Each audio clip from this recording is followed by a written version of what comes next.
حضرت ابو ہریرہ رضی اللہ عنہ سے روایت ہے، رسول اللہ صلی اللہ علیہ وسلم نے ارشاد فرمایا، جو شخص سونے چاندی کا مالک ہو اور اس کا حق ادا نہ کرے، جو شخص سونے چاندی کا مالک ہو اور اس کا حق ادا نہ کرے، تو جب قیامت کا دن ہوگا اس کے لیے آگ کے پتلے ٹکڑے بنائے جائیں گے، ان پر جہنم کی آگ بھڑکائی جائے گی اور ان سے اس کی کروٹ اور پیشانی اور پیٹھ داغی جائے گی۔ جب ٹھنڈے ہونے پر آئیں گے پھر ویسے ہی کر دیے جائیں گے۔ یہ معاملہ اس دن کا ہے جس کی مقدار 50,000 سال ہے، یہاں تک کہ بندوں کے درمیان فیصلہ ہو جائے۔ اب وہ اپنی راہ دیکھے گا، خواہ جنت کی طرف جائے یا جہنم کی طرف۔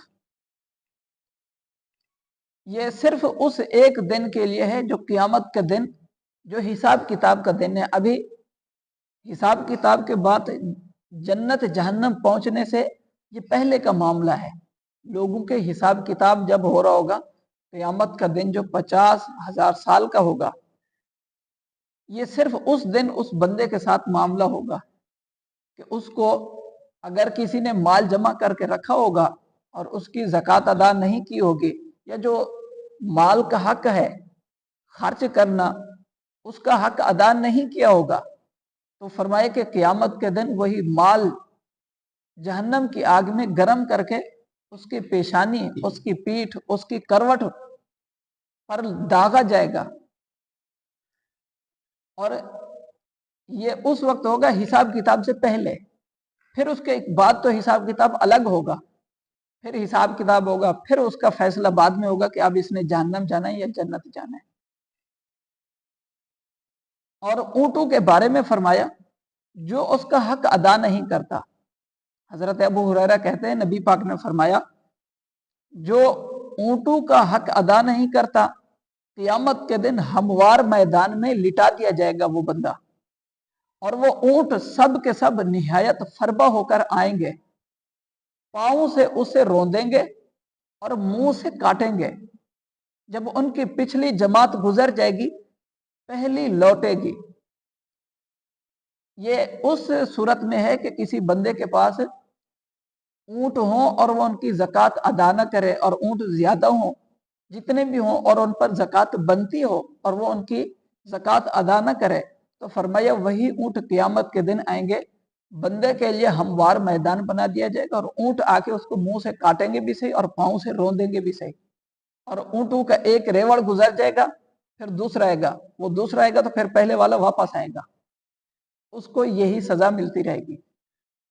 اور گائے اور بکریوں کے بارے میں فرمایا کہ اس شخص کو ہموار میدان میں لٹائیں گے اور وہ سب کی سب آئیں گی، یعنی گائے اور بکریاں، نہ ان میں مڑے ہوئے سینگ کی کوئی ہوگی، نہ بے سینگ کی، نہ ٹوٹے سینگ کی، اور سینگوں سے ماریں گی اور کھروں سے روندیں گی۔ حضرت بریدہ رضی اللہ عنہ سے روایت ہے، حضور انور صلی اللہ علیہ وسلم نے ارشاد فرمایا، جو قوم زکوٰۃ نہ دے گی اللہ تعالیٰ اسے قحط میں مبتلا فرمائے گا۔ جو قوم زکوٰۃ نہ دے گی اللہ تعالیٰ اسے قحط میں مبتلا فرمائے گا۔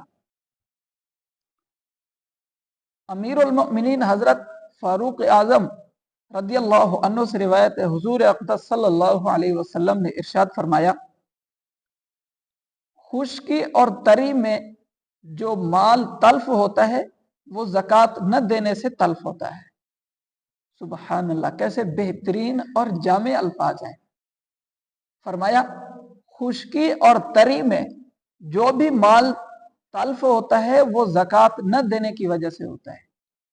خشکی مانا پوری روئے زمین پر، اور تری مانا کہ جیسے سمندری جہاز وہ بیڑے ہوتے ہیں، آتے ہیں مال تجارت والے، اگر تری اس کو کہتے ہیں، وہاں تری پر بھی اگر کوئی مال تلف ہو جائے، نقصان ہو جائے، تو فرمایا وہ زکوٰۃ نہ دینے کی وجہ سے ہوتا ہے۔ آج سے چند سال پہلے ہم نے دیکھا تھا، آپ حضرات بھی یہیں رہتے ہیں، آپ نے دیکھا ہوگا ہمارے یہ کراچی میں کئی کئی کمپنیوں کو، فیکٹریوں کو اندر آگ لگ جاتی تھی اور ان کا لاکھوں کروڑوں کا مال جل جاتا تھا۔ یہ ابھی 3-4 سال ہوئے ہیں کہ ایسا کوئی خبر نہیں ملتی، ورنہ اس سے پہلے بہت خبر ملتی تھی ایسی، یعنی ہفتے میں دو تین خبر آ جاتی تھی، فلاں علاقے میں فلاں جگہ پہ فلاں چیز کی کمپنی میں فلاں فیکٹری میں آگ لگ گئی اور لاکھوں کروڑوں کا مال جل گیا۔ پوچھو بھائی کیسے مال وہ آگ لگی؟ کوئی پتہ نہیں، بس وہ سرکٹ سے لگی۔ کیا سرکٹ کیا ہوتا ہے کوئی پتہ نہیں ہے، وہ چنگاری نکلی، اس سے آگ لگ گئی اور لاکھوں کروڑوں کا مال جل گیا۔ یہ وہ نبی پاک صلی اللہ علیہ وسلم نے فرمایا خشکی اور تری پر جو بھی مال تلف ہوتا ہے وہ زکوٰۃ نہ دینے کی وجہ سے ہوتا ہے۔ لوگ زکوٰۃ ادا نہیں کرتے تھے تو اس کا نقصان یہ ہوتا تھا۔ اب بھی شاید لوگوں کو سمجھ آ گئی ہوگی اور ادا کرنا شروع کر دیا تو اب وہ نہیں ہوتے مسائل۔ تو اگر باقی بھی کسی کے ساتھ ایسا مسئلہ ہو تو وہ اس پر غور کرے کہ کیا ہمارے اندر کوئی ایسی غلطی تو نہیں پائی جا رہی۔ امیر المومنین حضرت علی رضی اللہ عنہ سے روایت ہے، نبی اکرم صلی اللہ علیہ وسلم نے ارشاد فرمایا فقیر ہرگز ننگے بھوکے ہونے کی تکلیف نہ اٹھائیں گے مگر مالداروں کے ہاتھوں۔ فقیر ننگے بھوکے ہونے کی تکلیف نہ اٹھائیں گے مگر مالداروں کے ہاتھوں۔ سن لو ایسے مالداروں سے اللہ تعالی سخت حساب لے گا اور انہیں دردناک عذاب دے گا۔ اس حدیث کا یہ مطلب ہو سکتا ہے وہ یہ کہ فقیر لوگ جو تکلیف اٹھاتے ہیں، مصائب میں ہوتے ہیں، مالدار ان پر اپنا مال خرچ نہیں کرتے کہ مالدار اپنی زکوٰۃ ادا کریں تبھی تو فقیر لوگوں کو کچھ ملے، ان کی تکلیف راحت میں بدلے۔ تو فرمایا سن لو ایسے مالدار یعنی جو فقیروں غریبوں کا خیال نہیں کرتے، ایسے مالداروں سے اللہ تعالیٰ سخت حساب لے گا اور انہیں دردناک عذاب دے گا۔ اس حدیث کی اور بھی شرح ہو سکتی ہے۔ اللہ تعالیٰ نے آگے ارشاد فرمایا ان عدت الشہور عند اللہ 12 شہرا فی